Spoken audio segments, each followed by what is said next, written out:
Hey guys, it's Ben the Coin Geek at Old Pueblo Coin, and today I have an open box video for you on some US paper currency. So I'm pretty excited about this little group of notes.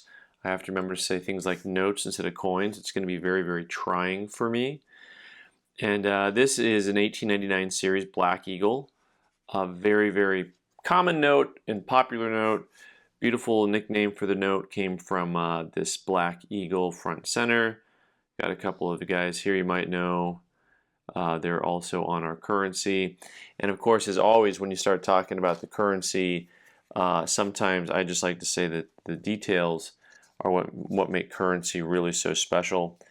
So, when you look really close at, all the details on like the little fine workings and stuff, that to me is just really amazing. All the little fine work on these notes, and you look at all the little marks here in the way the one's built out, and it actually has a slowly gradient,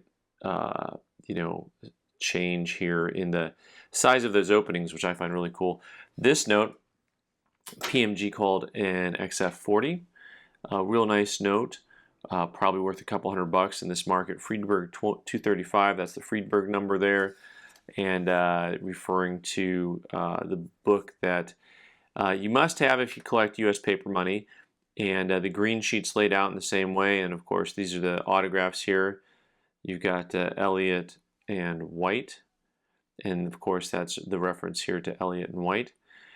For those of you keeping track at home, this shipment only took a month on the US standard service, so hats off to PMG for keeping it flowing over there. They don't seem to be having the same problems that the coin side of things are having.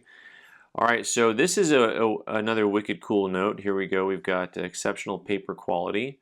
They're liking the note, and then you see these black marks, which can be really deceiving here. These black marks that are on the note, because that is not those are not black marks. That's actually like almost an ink bleed through from the Black Eagle on the other side. So pretty nice looking note. In fact, they called this a 64 choice uncirculated. So this is where currency can be tricky, but also just so you know, I recommend that if you're looking at auctions, if you can find nice VF35s to XF40 notes, there I go saying coins, you have to drink every time I say coins instead of notes, by the way, then if you want to start collecting paper money, lots of times the price point's really nice on those VFs to XFs and they look really great. So sometimes, if you were collecting coins instead of paper money, if you got the difference between a 64 and a 40, you could tell right away the difference, right? So the tricky part with paper money, of course, is understanding what you're looking at between two different banknotes when to the outsider they look the same. Now I'm going to give you a little bit of the details here so you can see exactly what it is that you're looking at and what it is that they're looking at, because this note that was the 40 has actually been folded a couple times. And so this here, at this angle, you'll see this darkness appear, and that is not a counterfeit device. That is not a strip of metal going through it. That's where the note has been folded, and you can see it runs all the way up into here. And anytime you see folding, you're dropping the note's grade really quickly. Lots of notes have been folded, 2 or 3 times, so they would fold it from here, so that's going to fold into the middle. Oftentimes folded from here into the middle, but oftentimes also folded in the middle. This note doesn't appear as though it was folded in the middle at this juncture, but I can see the fold that was over on this side of the note. I don't know if I'm not getting it on camera quite. There's another fold that runs along here, and once you see 2 fold lines, almost always that's going to drop a note. That should drop a note into extra fine, even if you got a note with really sharp features.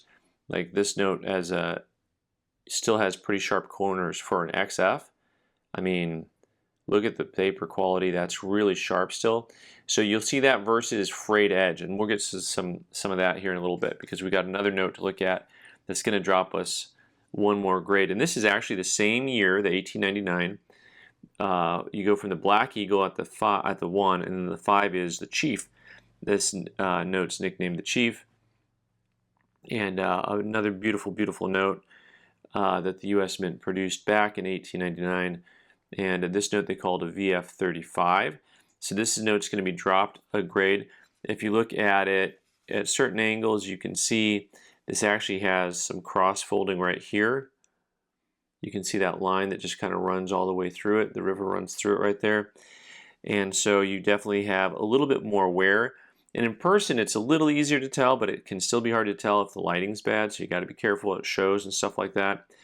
But you can tell that it just has some handling to it, like all the paper starts to lose some of its stiffness, you know, and you start seeing little corner folds and stuff like that. But when you see guys pulling out a loop and stuff, and they're looking at banknotes and trying to figure out what are they doing, you're looking for signs of wear, and up close sometimes you can just tell that the edges are a little bit more frayed than they are stiff. And then anytime you see almost like a color change like that right in the center of the screen there, that is a line that goes horizontally right there. That's that whole vertical fold that we were talking about earlier. And you know, it's another lovely, lovely note, but you can kind of see the wear on this note compared to the 40. You know, and in person it's a little easier to tell than on video, but this one's a little more deceptive on the 40. The 35 definitely has a little bit more wear to it. By the way, that Choice Unk note's probably $500 plus. This guy here is probably $1,000 plus. You know, I'd have to, that's just kind of based on green sheet. Some of these notes, the green sheet is pretty accurate on some things and others it's not so much. We're going to go ahead and go down a note where you can start to see a lot more wear. You see, actually, interestingly, you'll see a similar wear pattern on this note as the previous one. So this is the 1901 legal tender. Now these notes previously here, these are silver certificates, denoted usually by the blue ink there, and then your legal tender or US notes had the red ink to them. But you'll see right away you've got this big cross fold here. You can see lots of little folds on the note in different areas. So the entire note, and this once again is the difference between the old school and the new school, where things are graded. When you can hold a note like this in person, you can really feel the life of the note. And so I'm a little intrigued by one thing on this note that I just noticed here as I look through the window, if you will. You'll see a lot of folding. There's definitely more wear than the last note. And then you can see once again all those edges getting more and more frayed. Just as the overall life of the note is more limp. This note, we're down one grade, so we went 40. So this is a good group of notes because we can look at a 40, a 35, a 25, and see the progression of wear. So a couple things to point out also on this note. First of all, it actually appears as though it has a pinhole right there. In fact, yeah, that's definitely a pinhole, and they're actually really good at mentioning pinholes, but I don't see it mentioned. Usually, if there's a pinhole, they'll mention it on the back. The other thing you'll notice on this note here is you have your Friedberg number, and then it says M, and then mule. So before you get confused and say, well, I thought that was a bison. So a mule is when you've got the plate numbers for one series don't match the plate number from the other series. So in other words, the previous autograph series had plate numbers up to a certain number on the back. The plate number on these things are super hard to find unless you know where they're at. But they don't always match up right. So they call that a mule when you're kind of transitioning from one autograph to the next, from one plate block number to the next.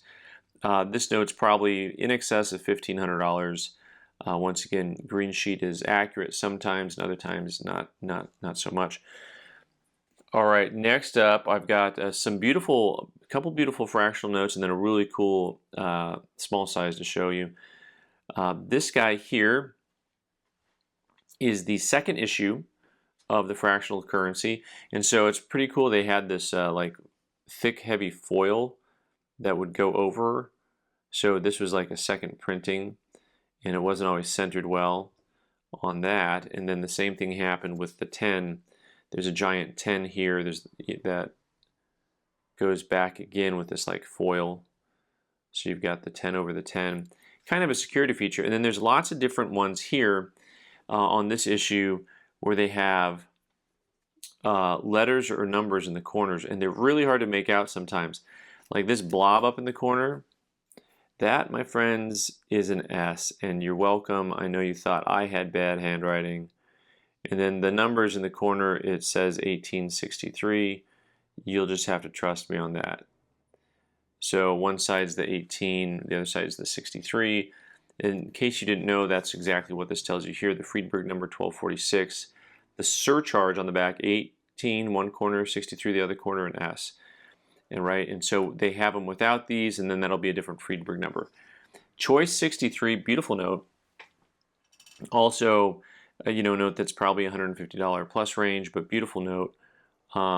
You can buy circulated examples of these that look pretty nice for, 30, 40 bucks, something like that. So once again, your collecting habits depend a whole lot on your pocketbook or what you want them to be. If you don't need to collect 63s and you like banknotes, you don't have to collect 63s, right? You can collect things that you really enjoy. All right, so that was the second issue. This issue is a third issue, and there's lots of little varieties on these as well. Once again, you see they use this gold foil overlay, and it's pretty schmancy fancy. And so like there's actually a little 2.5 right in the middle there for 25 cents.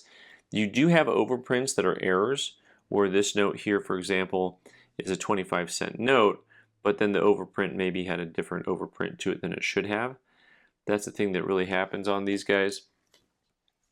Same with the gold foil on the back. You also get inverted notes where the 25 is upside down. So you can get things of that nature. This one, no moniker for exceptional paper quality, but it is a 64. And there are lots of varieties, like I said, on this. They had basically like a plate block letter on these guys here. Small a on front, that's noted here. The A on this note is right there. There's your little A. So a little bit like Where's Waldo. Beautiful looking note. Also probably $200 plus type note here. It has a little bit of interesting ink on the edge, which appears to be a little bit of an offset error, which would be when you have some ink bleeding through or remaining from another note, although there is not another part of ink design where that is. So you would want to have ink up here, but this area is white. So I don't know exactly what that is. Maybe it's some type of some other type of a transfer, but pretty interesting.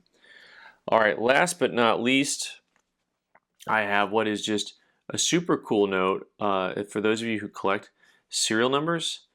This is just like one digit away from being like a super amazing note, right? So, and actually when I say 1 digit away, I guess what I mean is 1,000,009. This is only 9 million notes away from being amazing, right? I did that wrong. Why did I do that? 1,000, 10,000, 100,000, a million. Yeah, a million. So if this was all nines, it would be absolutely incredible. And then if you have the note next to it, or note after it, that's the changeover pair.